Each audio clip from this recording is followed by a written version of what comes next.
Bem, nós vamos dar início aqui a mais um capítulo, né? Tá? O capítulo 4 fala de processos reversíveis e o teorema da máxima entropia.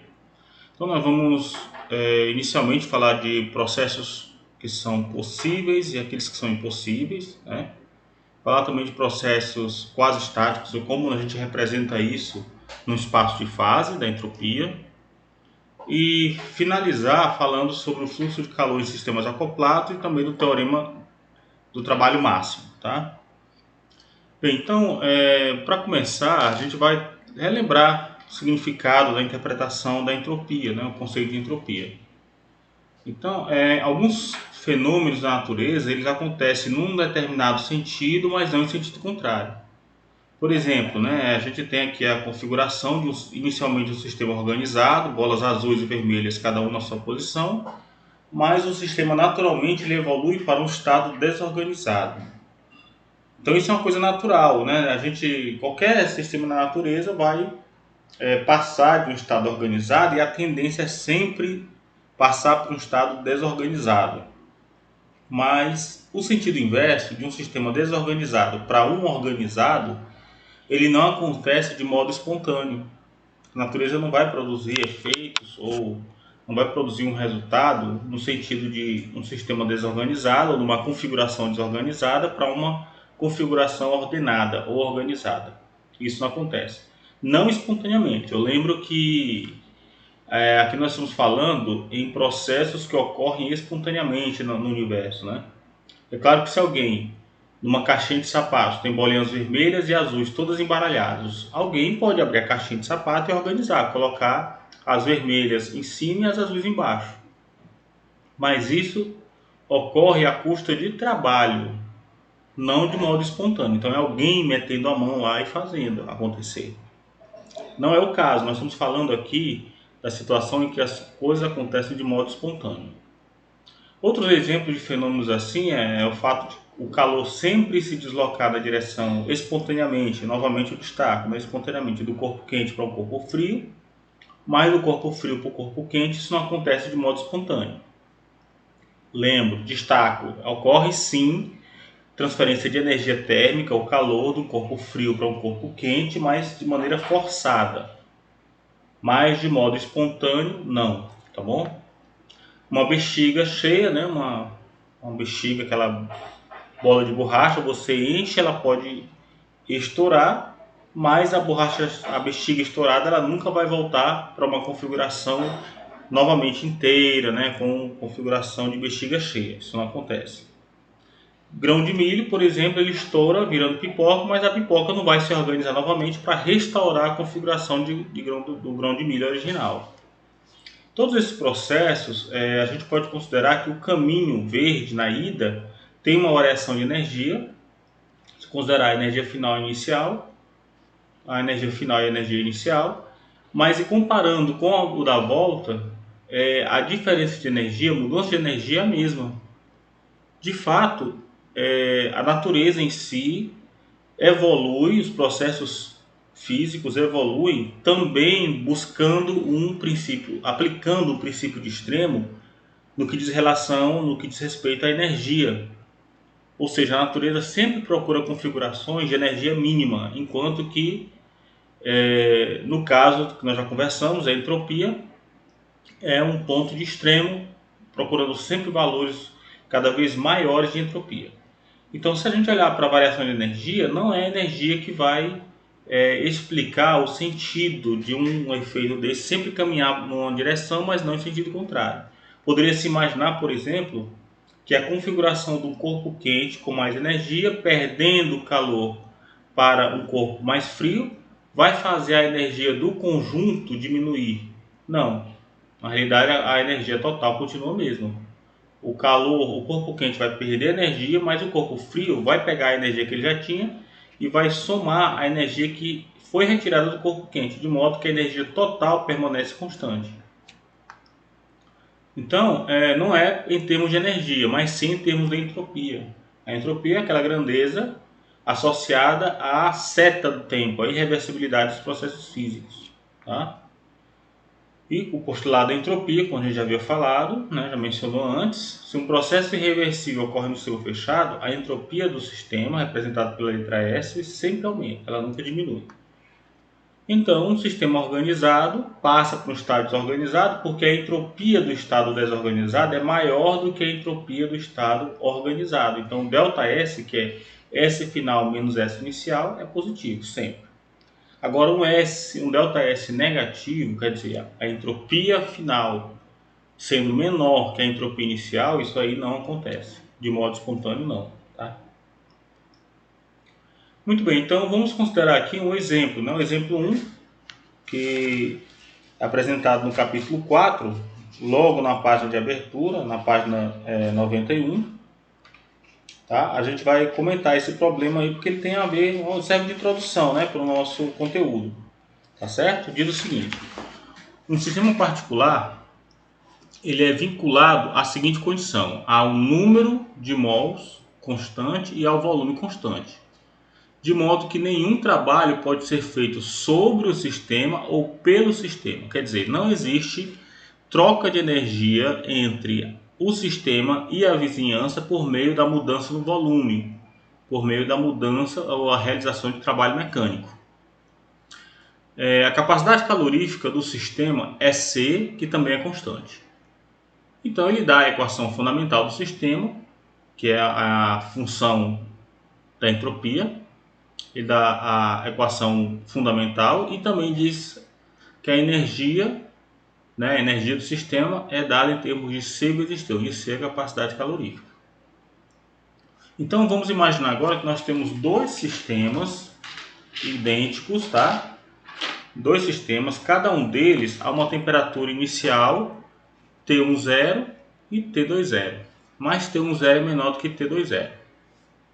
Então uma máquina ela foi escolhida, selecionada como um elevador, de modo a utilizar a energia a partir desses dois sistemas, tá bom? Essa máquina ela realiza trabalho, não trabalho termodinâmico, mas um trabalho puramente mecânico. Vamos entender o que é isso. Se ele é um elevador, então ele vai realizar trabalho mecânico erguendo uma massa ou tanto elevando a posição da massa ou diminuindo, né? Erguendo ou baixando a massa. Então a pergunta é: qual é o máximo trabalho que pode ser fornecido para esse elevador para ele realizar esse trabalho, né? Então, sendo assim, o que nós vamos ter? Os dois sistemas eles vão fornecer energia, né? Os dois vão estar numa posição, tá bom? Vão estar numa posição inicial, que é a temperatura T10 e T20, de modo que a variação de energia eu vou anotar aqui, ó, variação de energia é igual à energia final menos a energia inicial. Então, inicialmente, os dois sistemas estão a uma temperatura. Esse aqui é o sistema 1, está na temperatura T10, e esse aqui é o sistema 2, que está na temperatura T20. Então, eles se unem, entram em contato termodinâmico, contato físico aí, tá? Eu vou fazer assim. Tá, o contato físico, e ambos alcançam a mesma temperatura. Então aqui a energia inicial é igual à energia do primeiro, e energia inicial do 1 mais a energia inicial do 2. Eu vou marcar de outra cor aqui para ficar visível, né? Mais a energia inicial do 2, tá bom? Bem, o que acontece, né? A energia deles é fácil de calcular, né? Já é dado por CT. Então a energia inicial vai ser quem? Vai ser CT10 mais CT20. Por isso que é C que multiplica T10 mais T20, tá bom? Essa é a energia inicial. E a energia final é aquela situação em que eles alcançaram a temperatura final. Então vai ser CTF do sistema 1 mais CTF do sistema 2. Então dá 2 CTF. Tá bom? Por isso que a variação de energia vai ser energia final menos energia inicial, que é dado por isso. Tá bom?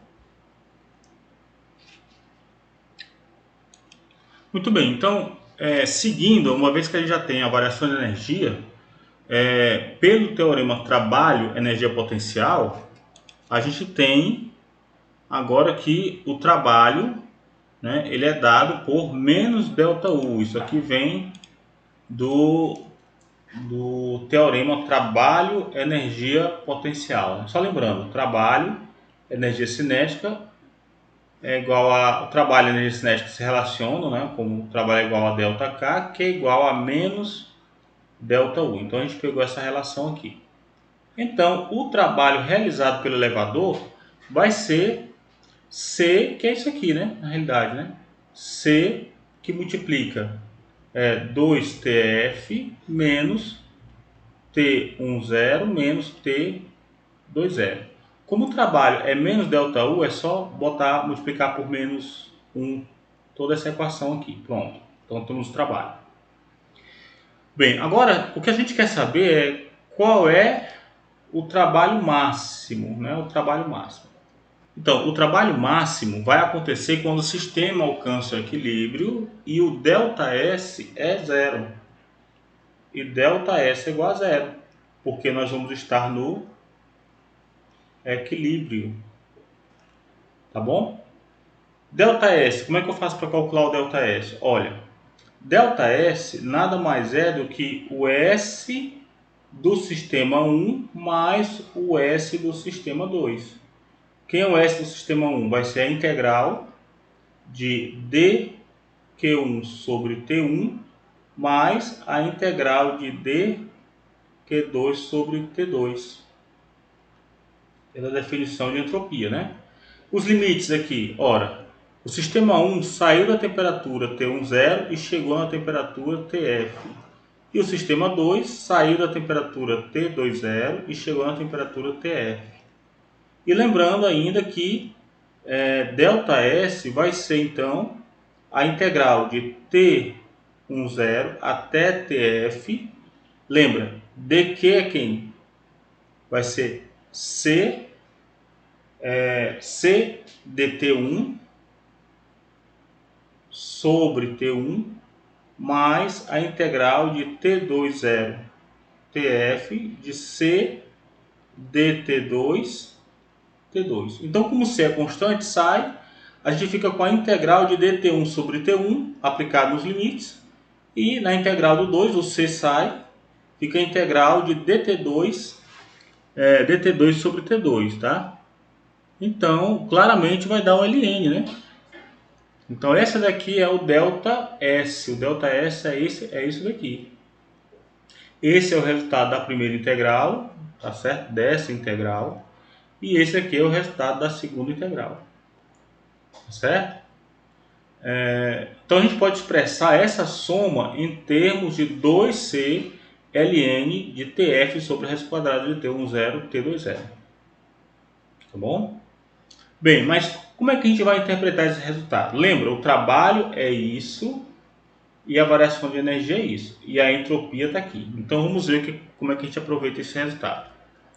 Acontece que quando eu tenho ΔS para ΔS igual a zero, nós temos que ter o ln de TF sobre raiz de T10, T20 igual a zero.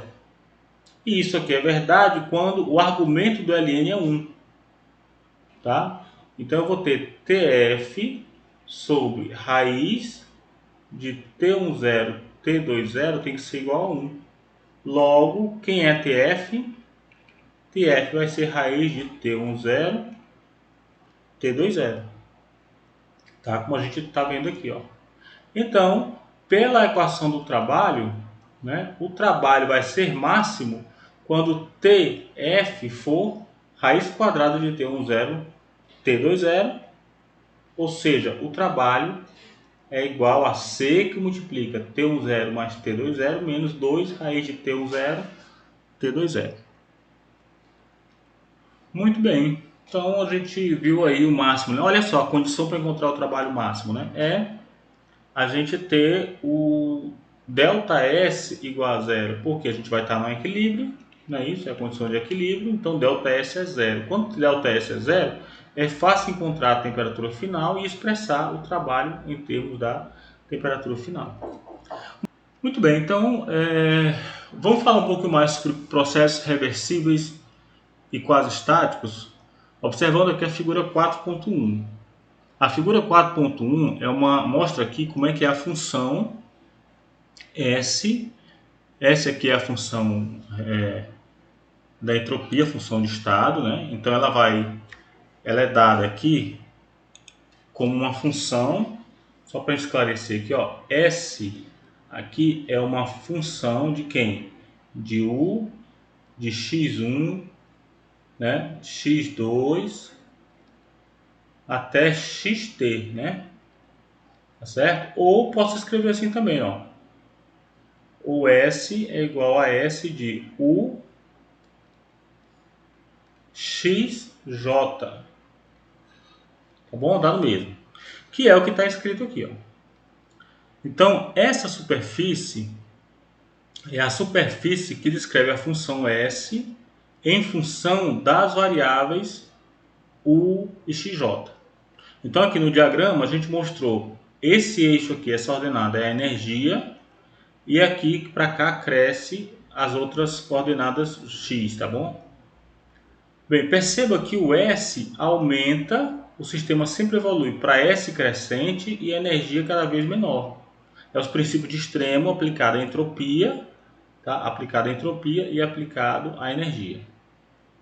Muito bem, então o que nós temos é essa configuração é o que nós chamamos de espaço de configuração termodinâmica. O que é um espaço de configuração termodinâmica? O espaço de configuração termodinâmica de um sistema simples é um espaço abstrato associado com um sistema de eixos coordenados que corresponde à entropia S e aos parâmetros extensivos U, V, N1 e assim por diante. Tá bom? Então aqui fala que a equação fundamental do sistema S, como uma função de U, V, N1 até Nr, define uma superfície no espaço de configuração termodinâmica como indicado na figura. Tá certo? E aí, por definição, cada ponto do espaço de configuração representa um estado de equilíbrio. Bem, se a gente tem mais do que um subsistema, nós temos mais do que um subsistema, então o S total do sistema pode ser representado como um S de U total, tá? Volume total, N1, N2 e assim por diante, até um NT. Ou podemos escrever como um S, uma função de U1, U2, V1, V2, tá? N1, N2 e assim por diante. Então, nesse caso, quando a gente tem mais do que um subsistema, nós podemos representar a entropia, né, o espaço de configuração, com relação às coordenadas de um determinado subsistema, de um subsistema particular. Aqui, por exemplo, estamos utilizando o primeiro subsistema, né, o XJ do primeiro subsistema. Aqui é a energia total e aqui é a entropia total. Mas aqui são as coordenadas do primeiro subsistema. Perceba que aqui a superfície ela foi deslocada na direção do eixo X, né? do eixo XJ. Tá certo? Então, quando a gente utiliza um ou outro subsistema como referência, como base, em relação ao subsistema, aos outros subsistemas ou ao sistema como um todo, a gente vai ter um deslocamento, tá bom? É uma propriedade aí do espaço de configuração. Então a figura 4.2 mostra uma hipersuperfície. Por que ele chama de hipersuperfície? Quando a gente tem uma função, por exemplo, y, que é igual a um y de x, a gente pode representar num sistema de eixos de duas coordenadas, né? Aqui é x e aqui é y. Tá?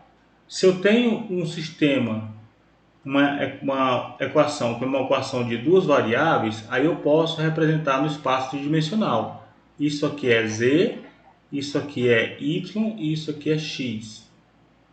Agora, se eu tenho uma função h, que é uma h de x, y, z, outras variáveis, tá? Então, nesse caso, como é que eu consigo representar? Porque eu só posso ter três eixos no máximo, né? Já que a gente só enxerga em três dimensões. A gente não consegue, a gente não tem mais do que três orientações espaciais, três coordenadas espaciais. Então, a gente não consegue representar graficamente, num espaço de configuração assim, várias coordenadas como nós temos, tá? Então, aqui é uma ideia, é uma maneira de ver, tá bom? Mas como essa superfície aqui, ela tem mais do que um eixo coordenado, mais do que três eixos coordenados, aqui eu tenho 1, 2 e 3, mais do que três eixos coordenados eu não consigo representar geometricamente assim, eu não consigo ver. O nosso mundo tridimensional não consegue ver isso, tá bom? Mas a gente sabe que é só uma maneira de representar, pegar essa ideia que a gente tem para três dimensões e expandir para um número de dimensões infinitas, se eu quiser, como a gente tem aqui no caso da nossa função, ó, tá bom? Na função S, tá? Que é um S de mais do que duas variáveis, então ele foge disso aqui já, tá bom? Então nesse caso, superfícies assim, num espaço mais de três dimensões, a gente chama de hipersuperfície, por isso que ele chamou de hipersuperfície aqui, tá bom? Então, o que acontece? Se cada ponto da superfície, né, dessa hipersuperfície, é um ponto de equilíbrio, então eu posso sair do ponto A, por exemplo, e ir para o ponto B, tá? Eu posso sair do ponto B e ir para o ponto C em passos, olha, bem lentos, né? Ou passos infinitesimais, devagarinho, subir até o B, até o C. Então eu posso sair do estado inicial A aqui embaixo e ir lá para o estado final H lá em cima. Por quê? Porque é fácil a gente observar a evolução do ponto A para o ponto B, visto que, comparando o ponto A com o ponto B, tanto o ponto B tem uma entropia maior do que o do ponto A, ele está numa altura maior, tá? O eixo da vertical aqui é a entropia, ó.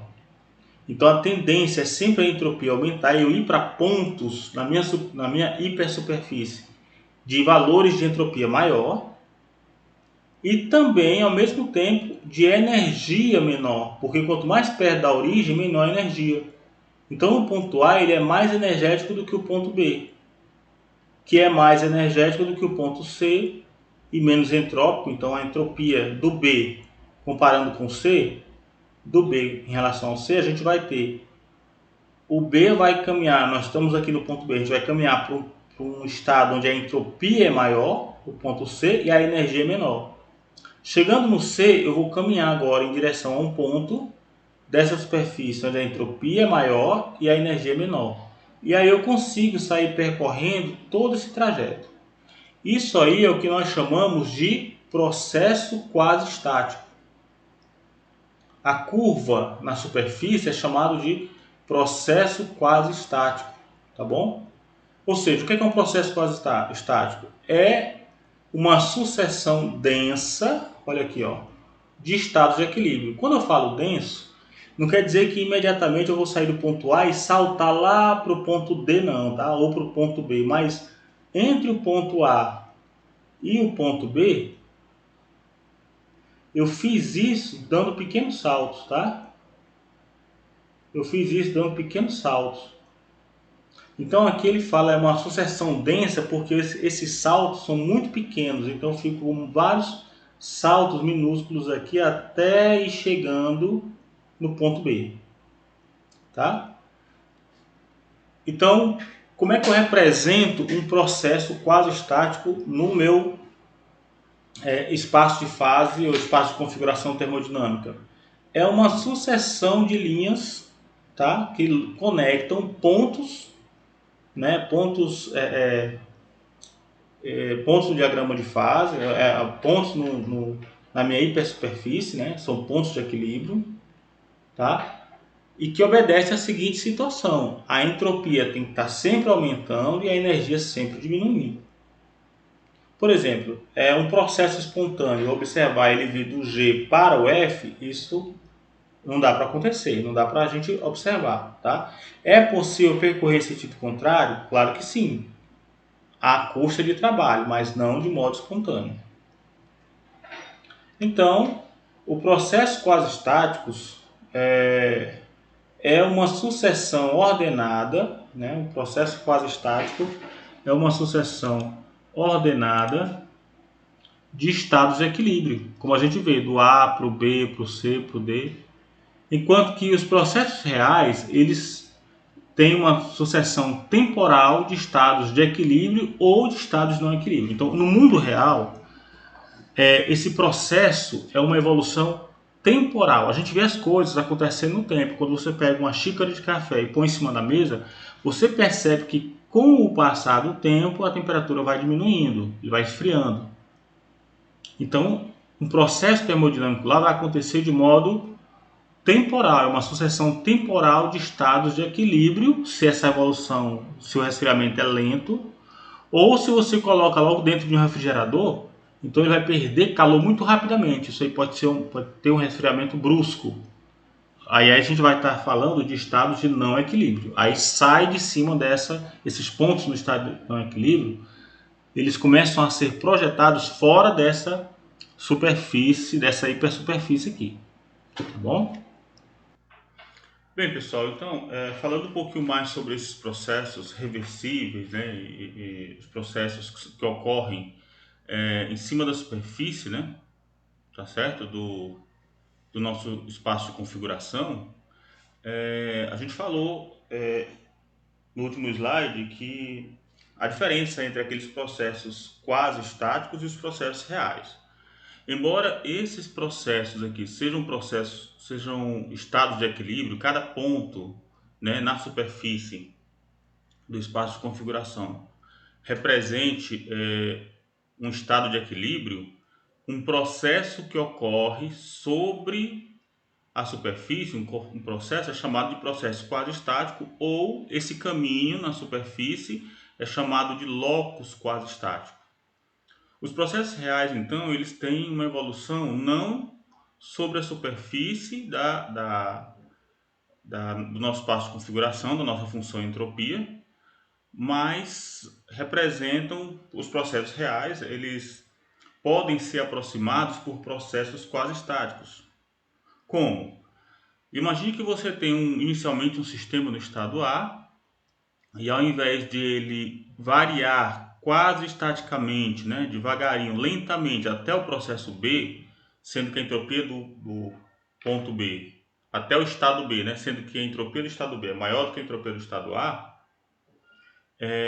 então digamos que ele está aqui vinculado, o sistema está todo no estado inicial A, e você relaxa os vínculos, deixa o processo evoluir de um modo repentino, não controlado, ou seja, não é um processo quase estático, mas que ele, depois dessa relaxação, ele aparece no estado B.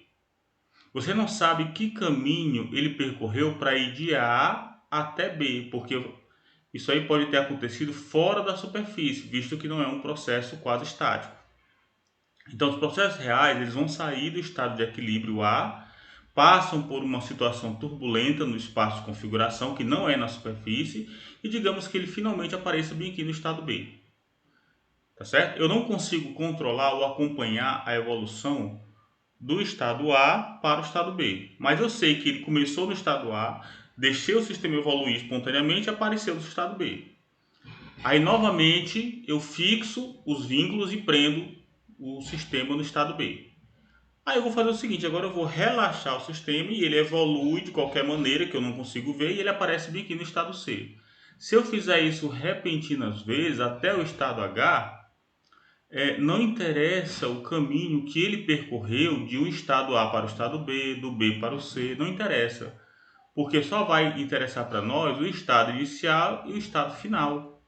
Então eu consigo aproximar um processo termodinâmico real fora das condições de equilíbrio para um processo quase estático, onde toda a sucessão, toda a evolução, todo esse processo ocorre de uma maneira quase estática, ou seja, ocorre de maneira controlada.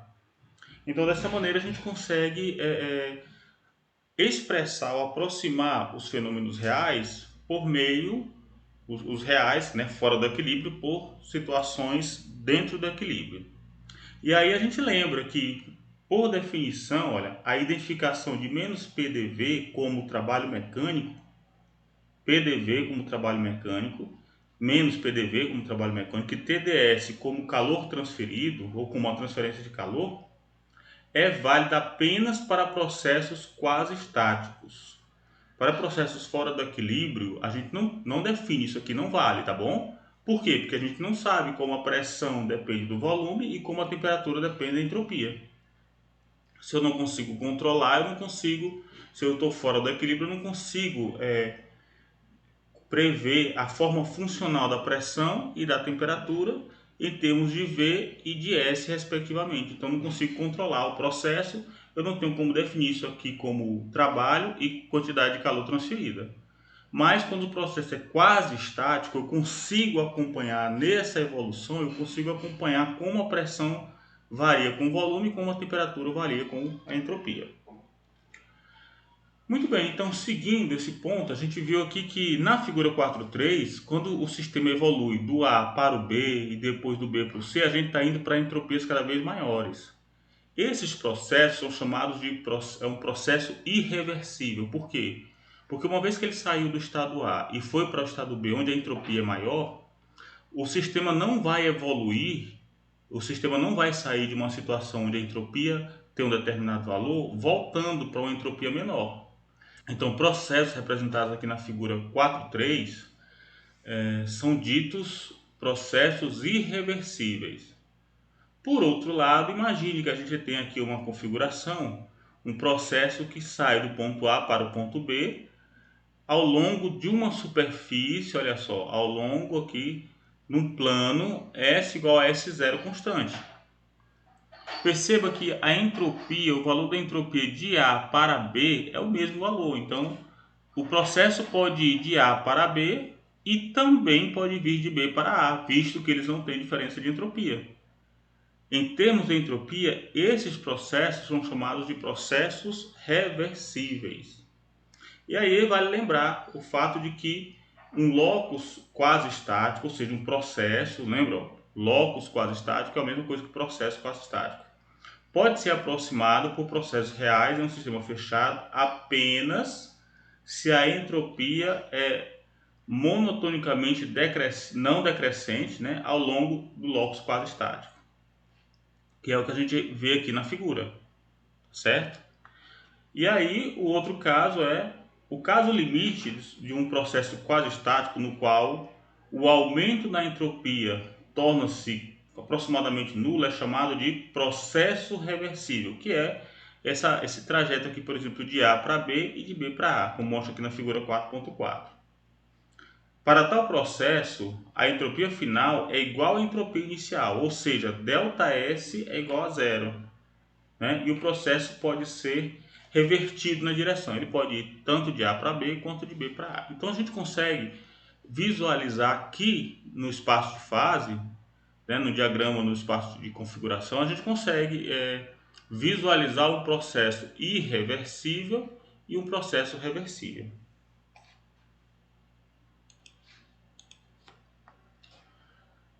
Bem, então vamos falar agora sobre o fluxo de calor, fazer uma pequena discussão sobre o fluxo de calor entre sistemas acoplados, tá bom? Então vamos ilustrar inicialmente, ó, digamos que a gente tem dois sistemas a temperaturas diferentes. O da esquerda está uma temperatura maior que o da direita. Então aqui eu vou chamar de sistema 1, tá? O vermelhinho eu vou chamar de sistema 1. Vamos nomear aqui, né? Sistema 1. Esse aqui é o 1. E esse aqui é o subsistema 2, tá bom? Então o que acontece? Se os dois estão a temperaturas diferentes, ao entrar em contato termodinâmico, então eu vou colocar aqui a temperatura T1, e temperatura T2, né?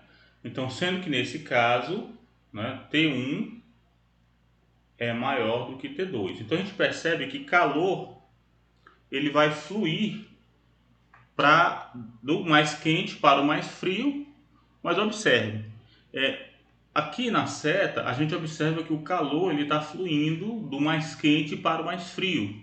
É o que a gente espera, é o que a gente observa na prática. Isso não significa dizer que somente o corpo mais quente ele vai irradiar energia. Não. Como a gente observa, na realidade, todos os corpos irradiam energia na forma de calor.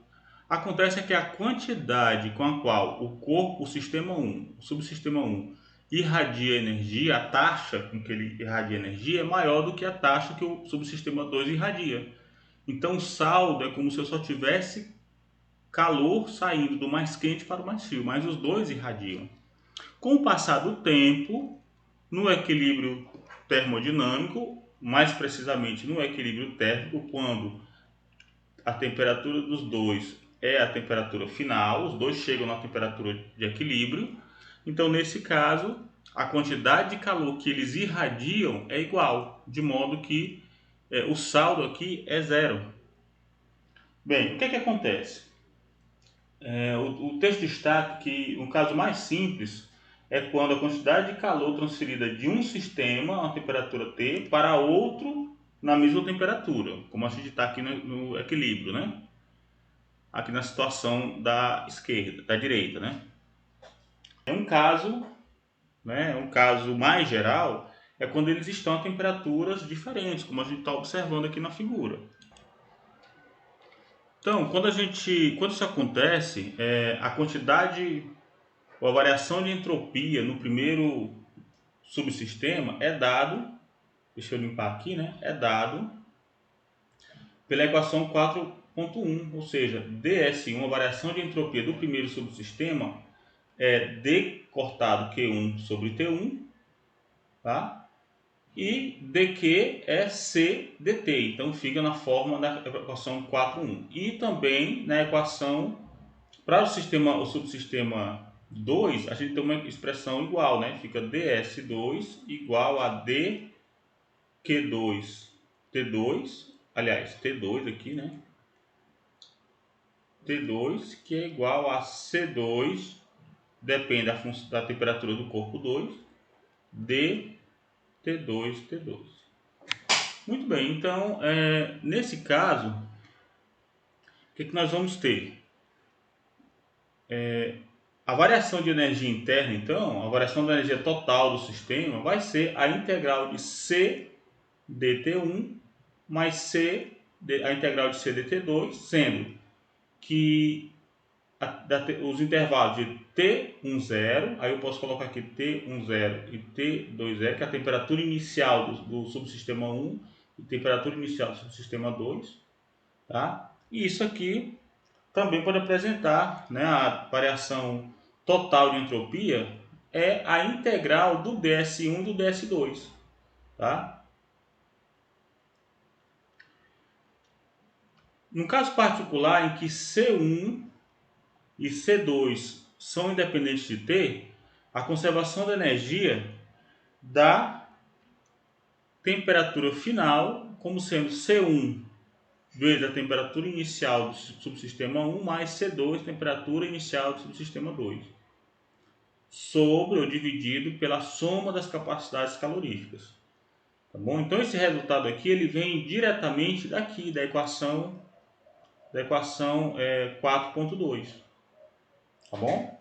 E por conta disso, a variação de entropia, né, a variação de entropia desse subsistema vai ser C1 ln de TF sobre T10 mais C2 ln de TF sobre T20. Esses resultados aqui eles são importantes. Essa discussão é importante para a gente marcar bem esses resultados ou esse procedimento, tá bom? Por exemplo, eu posso ter mais do que um subsistema, aliás, mais do que dois subsistemas, que é o que descreve o problema 4.42, tá? 4.42. O problema 441, ele é exatamente a aplicação dessas duas equações aqui, desse raciocínio, tá bom? Então, para fechar esse ponto, vamos destacar aqui três declarações importantes, três pontos importantes. Primeiro, nós observamos que o processo, né, que é um processo quase estático, ele é irreversível, ou seja, representado na configuração no espaço de configuração termodinâmica por um locus ou por um caminho quase estático de S, né, de entropia monotonicamente crescente. Então a gente viu lá na figura 4.2, aliás, na figura 4.3, a gente viu o caminho, né? A gente viu que a entropia, vamos voltar lá na 4.3, né? Ó, aqui na figura 4.3, a gente viu que a entropia, o locus, né, mostra uma entropia cada vez crescente e que representa um espaço, um processo irreversível. Por outro lado, o processo pode ser associado com um fluxo espontâneo de calor saindo de um corpo mais quente para um corpo mais frio. A gente percebeu isso, né? O saldo é como se estivesse saindo calor só do mais quente para o mais frio. Ou seja, através de uma parede intermediária, olha aqui a parede intermediária, ó, que permite o fluxo de calor, né? Tá bom? E ela é fina o suficiente e a sua massa é negligenciável. Ou seja, essa parede, em outras palavras, essa parede é que ela não influencia o fluxo de calor. Ela permite a troca de calor, mas não absorve calor. Tá bom? Ele é inerte no processo, tá bom? E o ponto B é que a taxa do fluxo de calor é suficientemente lenta. Isso é importante por quê? Porque o processo precisa ser quase estático para que esteja dentro do equilíbrio. Então, a gente tem esses requerimentos para que essa membrana, essa parede que permite o contato térmico entre os subsistemas, essa membrana ela precisa ter essas propriedades, tá certo? De modo que a temperatura permanece espacialmente homogênea dentro de cada subsistema. Então, por exemplo, se essa parede aqui ela não fosse desse jeito, ela interferisse no sistema, pode ser que o fluxo de calor aqui acontecesse de um modo tão rápido que aqui nessa região, o subsistema mais quente, ele de temperatura maior, essas moléculas aqui próximas se resfriariam, perderiam calor, se resfriariam, ficando uma temperatura ligeiramente menor do que o restante do subsistema 1. E para o subsistema 2, que estava inicialmente com a temperatura inicial T20, essas moléculas iniciais elas receberiam calor delas, do subsistema 1, ou seja, dessas primeiras moléculas, e essas aqui ficariam a uma temperatura maior do que as outras. Tá certo? Então é importante que a temperatura do subsistema 1 e do subsistema 2 permaneça homogênea, tá certo? Tá bem aqui, ó, permaneça espacialmente homogênea. Mas para que isso aconteça é necessário que a transferência, a taxa de fluxo de calor seja suficientemente lenta, para que o calor que vai atravessando aqui bem devagarinho possa ser distribuído, dê tempo, né? Permita que esse calor seja distribuído igualmente por todas as moléculas daquele subsistema, tá bom? Bem, e o terceiro, nós observamos que a entropia de um subsistema é diminuído enquanto a do outro subsistema é aumentado.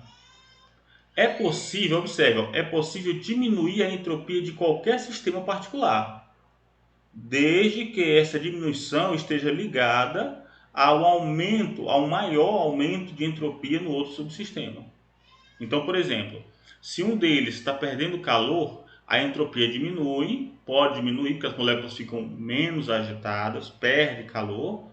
Portanto, se perde calor, a temperatura diminui. Se a temperatura diminui, o que é o grau de agitação das partículas. Então elas ficam menos agitadas, portanto a entropia diminui, mas em contrapartida, as moléculas do subsistema 2 que está recebendo calor, ela passa a aumentar a temperatura, porque recebeu energia, passa a aumentar a temperatura, se aumenta a temperatura, elas ficam mais agitadas, aumenta a entropia. Então ocorre diminuição da entropia do subsistema 1 e aumento na entropia do subsistema 2. O que é interessante é observar que a variação de entropia, o que diminui de um e aumenta no outro, nem sempre é igual. Geralmente, o que diminui é menor do que o que aumenta no outro subsistema. Tá certo? Muito bem, então vamos falar agora do teorema do trabalho máximo. Imagine então que nós temos um sistema que está no estado A inicialmente e ele evolui para um estado B, tá certo? Tá um sistema que está no estado A e ele evolui por um processo termodinâmico quase-estático para o estado B. Então, se isso acontece, existe uma variação na energia do sistema, que é a energia final menos a energia inicial, o B menos o A. Então esse delta U aí, ele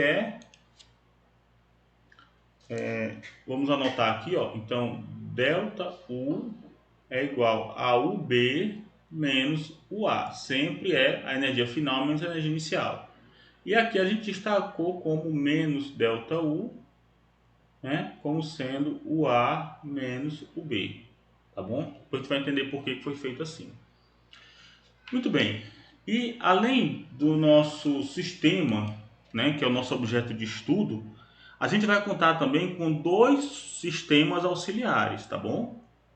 Bem, o primeiro sistema auxiliar é um sistema que pode receber calor, tanto receber calor quanto entregar calor para o nosso sistema de interesse. Esse subsistema auxiliar que recebe calor, QRHS, é chamado de fonte de calor reversível, tá? Alguns livros traduzem como fonte reversível de calor, né? Fonte de calor reversível, tá bom? Então ele tanto pode receber calor do sistema, quanto pode ceder calor para o sistema, tá bom? E o outro subsistema auxiliar é uma fonte de trabalho reversível, que pode receber energia do sistema na forma de trabalho ou que pode realizar trabalho sobre o sistema. Então vamos chamar essas quantidades de calor e trabalho, ou seja, esses meios de troca de energia, tá bom? De QRHS, né? O RHS aqui é do RHS, da fonte de calor reversível, tá bom? E o WRWS, que é fonte de trabalho reversível. Muito bem, então o que diz para nós o teorema do trabalho máximo, né? Ou do máximo trabalho? Ele diz que para todos os processos que levam o sistema de um estado inicial especificado, né, ou específico, estado A, para um estado final específico determinado, para todos os processos que levam o sistema do estado A para o estado B, conhecidos, tá bom? Do sistema primário, ou seja, do nosso sistema de interesse, a entrega de trabalho é máximo, olha só, a entrega de trabalho é máximo, a entrega de trabalho é máximo para a fonte de trabalho reversível, né? Para os processos reversíveis. Então vamos lá. Quando o sistema sai do estado A para o estado B, ele entrega calor ele entrega energia na forma de calor para a fonte de calor reversível e trabalho, energia também na forma de trabalho para a fonte de trabalho reversível. Quando é que esse trabalho é máximo? É quando esse processo aqui, olha, lá no sistema A, é um processo reversível. Agora, a gente percebe que quando esse processo é reversível, o trabalho fornecido para a fonte de trabalho reversível é máximo. Logo, não vai sobrar muita energia para vir para a fonte de calor reversível. Então, sempre que eu tenho um processo reversível, né? Sempre que eu tenho um processo reversível, eu vou ter um máximo trabalho entregue para a fonte de trabalho reversível e um mínimo de calor entregue para a fonte de calor reversível. Quer dizer, se eu maximizar aqui o trabalho entregue para a fonte de trabalho reversível, eu vou minimizar o da fonte de calor reversível. Portanto, a gente observa que fontes de calor reversível são definidas como sistemas fechados, fontes de calor reversível, tá? São subsistemas ou sistemas fechados, por paredes impermeáveis rígidas. Então não tem trabalho aqui, não muda o volume, né? E caracterizada por tempos de relaxação suficientemente curtos, para que todos os processos de interesse dentro deles sejam essencialmente quase estáticos. Então não tem trabalho associado com a fonte de calor reversível. Por outro lado, uma fonte de trabalho reversível é definida como um sistema fechado por paredes impermeáveis adiabáticas. Não tem troca de calor aqui. Aqui é só trabalho, não troca calor na forma, né, não troca energia na forma de calor. Aqui é só calor, não troca energia na forma de realização do trabalho. Então, fontes de trabalho reversíveis são definidas como sistemas fechados compostos, né, por paredes impermeáveis adiabáticas e caracterizadas por tempo de relaxação suficientemente curtos, tá? Para que todos os processos dentro deles sejam essencialmente quase estáticos. Então, a definição de fonte de calor reversível e fonte de trabalho reversível, tá bom? Bem, em outras palavras, a conservação da energia exige, né, ou requer que a variação de energia do sistema mais um trabalho entregue para a fonte de trabalho reversível mais uma quantidade de calor entregue para a fonte de calor reversível seja igual a zero. Se a quantidade de calor total do sistema é fixo, olha só, o ΔU aqui é fixo, então, olha, pela equação, se isso aqui é fixo, então para aumentar, tornar isso aqui o máximo valor possível, a exigência é minimizar a quantidade de calor que é cedida para a fonte de calor reversível. Então isso é alcançado ou é obtido, né, minimizando a entropia final da fonte de calor reversível. Da fonte de calor reversível. Minimizar a entropia. Tá certo? E o mínimo da entropia é alcançado minimizando também a entropia total do sistema. Ou seja, se eu quero aumentar o trabalho fornecido, a energia fornecida para a fonte de trabalho reversível, eu tenho que minimizar a quantidade de energia que vai para a fonte de calor reversível. Para minimizar essa energia, eu preciso minimizar a entropia dele.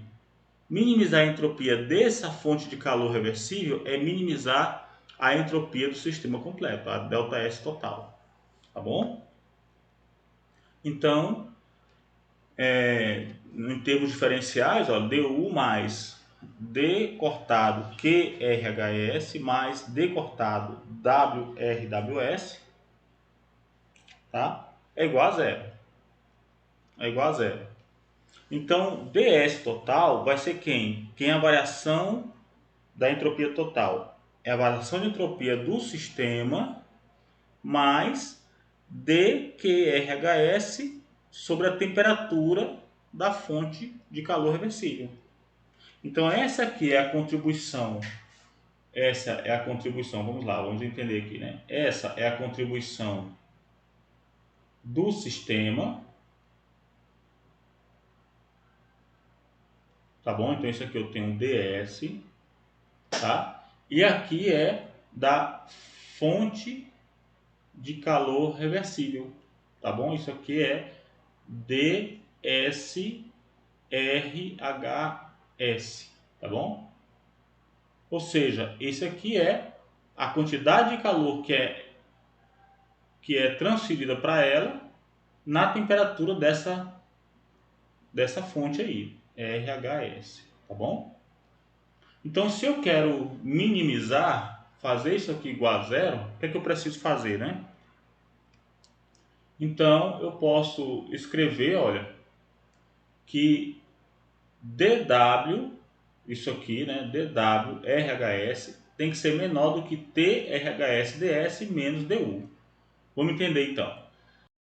A equação 4.6, a gente tem que DW, D cortado W, R, WS é igual a menos DU menos D cortado QRHS. Tá? Muito bem, a entropia total, pela equação 4.7, ela é ds, tá? Ela é ds mais D cortado QRHS sobre TRHS. Isso aqui é a entropia do meu sistema, isso aqui é a entropia da minha fonte de calor reversível. A fonte de calor, a fonte de trabalho reversível não vai ter entropia porque não tem troca de calor, tá bom? Então a gente não associa a troca de calor. Muito bem, então dessa relação, o que é que nós temos aqui? Ora, se eu tenho que ds mais D cortado que RHS sobre TRHS é maior ou igual a zero, então podemos escrever que TS mais 1 sobre TRHS multiplica quem? Quem é o QRHS? Daqui, olha, QRHS vai ser menos DU, posso colocar assim, ó, menos DU, menos D cortado W, RWS. Tudo isso aqui é maior ou igual a zero. Então, daqui nós podemos reescrever, olha, multiplicando todo mundo por TRHS, vai ficar TRHS DS, tá? Eu vou tirar esse vezes aqui, né? Vou colocar isso aqui não, vai ficar DS mais, aliás, menos DU menos D cortado W, RWS é maior ou igual a zero. Ou seja, posso ainda agilizar aqui, olha, fazer o quê? Passando esse carinha lá para o outro lado, ele vai positivo, então vai ficar, posso aproveitar aqui, ó, vai ficar maior ou igual do que D cortado W, RWS, que é a expressão 4,8, tá bom? Tá certo? Então a expressão 4,8. Então a gente observa aqui que esse trabalho, um requisito que o trabalho diferencial tem que ter, né, o D cortado W, RWS, é que ele seja menor ou igual que TRHS DS menos DU, tá? Então essa equação, esse termo aqui, ele mostra, o termo aqui da direita, ó, ele mostra que identifica aqui todos os termos que são conhecidos, são especificados. Eu conheço o DU, porque vai associar com o estado final e o estado inicial. Tá? DS é a entropia do meu sistema, que eu conheço, e a temperatura da fonte quente. Tá? Então, de modo específico, DS e DU são entropia e energia, né, as diferenças de entropia e de energia do sistema primário, lá do meu sistema de interesse, tá bom? Tá? Então, o máximo trabalho aqui corresponde à igualdade aqui nessa relação, né? O máximo trabalho, qual vai ser? Vai ocorrer quando DWRWS for igual a TRHS DS menos DU. Esse aqui é o máximo trabalho. Tá? Porque ele pode ser menor ou igual a isso tudo, então o maior valor é quando ele é igual. Bem, então agora vamos calcular esse trabalho máximo, né? Como a gente já havia adiantado, olha, então o trabalho máximo, né, o trabalho que é entregue para a fonte de trabalho reversível, o máximo é quando eu tenho essa igualdade aqui. Então vai ficar TRHS, temperatura, olha só, temperatura da fonte de calor reversível, ds, só que ds eu posso escrever dq sobre t, menos dU. dQ sobre T é a quantidade de calor que está sendo transferida aqui, né, na temperatura T menos dU. Tá? Então, podemos fazer o seguinte, encontrar o máximo trabalho que é entregue para a fonte de calor reversível, considerando a igualdade, né, na expressão 4.8. Tá? Bem, a partir da identidade dU, associamos aqui o dU com dq mais dW, então podemos escrever como sendo T RHS sobre T, que multiplica D cortado Q, menos quem? Menos, posso colocar, aproveitando aqui o DU, olha, trocando aqui, fica menos D cortado, vou fazer melhor isso aqui, tá? D cortado Q mais D cortado W. Então isso aqui vai dar, posso colocar, por exemplo, reescrever, vai ficar TRHS sobre T, D cortado Q, D cortado Q, menos D cortado Q, menos D cortado W. Ou seja, aqui eu posso colocar, por exemplo, menos DQ cortado em evidência, tá? Menos D cortado Q em evidência, que vai ficar 1 menos TRHS sobre T menos D cortado W, que é o resultado apresentado aí na equação 4.9. Tá bom? Então, 4.9 a gente tem aqui que o máximo trabalho entregue para a fonte de trabalho quente, aliás, a fonte de trabalho reversível é 1 que multiplica a razão entre as temperaturas, primeiro, 1 menos a razão entre a temperatura da fonte de calor reversível sobre a temperatura do meu sistema, tá? Que multiplica menos D cortado Q mais o negativo do D cortado W. Isto é, vamos ver então a interpretação, né? Em um processo infinitesimal, vamos dar atenção a essa interpretação aqui, tá? Em um processo infinitesimal, o trabalho máximo que pode ser entregue a uma fonte de trabalho reversível é a soma de, perceba, de um trabalho menos D cortado W, diretamente extraído do subsistema, e B, que é esse aqui, nós estamos falando, né? E B, de uma fração, essa fração aqui, ó, do calor menos D cortado Q, diretamente extraída do subsistema. Deu para perceber isso, gente? Então a gente tem que extrair do nosso sistema de interesse esse trabalho e esse calor. O trabalho máximo que pode ser entregue à fonte de calor reversível vai depender do calor e do trabalho extraídos da fonte do meu sistema de A para B. Tá bom? Então ele é composto de dois termos aqui, uma fração da quantidade de calor extraída e somada com o trabalho que é extraído. Olha o sinal de menos aqui, ó, o extraído, né? Tá? Um trabalho que é extraído do sistema. Bem, sendo assim, podemos lembrar, olha, um ponto importante aqui é que essa fração aqui que eu vou destacar, ó, ela recebe uma denominação especial, tá bom? Essa fração, 1 menos TRHS sobre T, do calor extraído, que pode ser convertido em trabalho, um processo infinitesimal, é chamado de eficiência, vamos marcar isso aqui, ó, eficiência termodinâmica da máquina, tá certo? E nós devemos voltar a essa discussão quando a gente estiver considerando lá a seção 4.5, tá bom? Então, essa eficiência, vamos chamar aí de 1 menos TRHS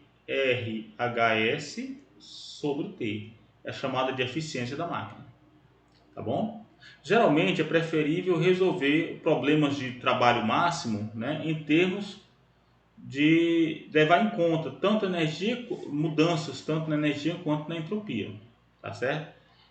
Do que em termos da eficiência da máquina, mas também é importante em termos de engenharia. Bem, finalizamos aqui a nossa primeira parte, né, do capítulo 4. A gente se vê na conclusão desse capítulo, né, do capítulo 4, falando na sequência sobre o ciclo de Carnot, tá bom? E também sobre esses coeficientes, tanto da máquina, quanto do refrigerador, quanto do desempenho da bomba térmica, tá? Então a gente se vê na próxima aula.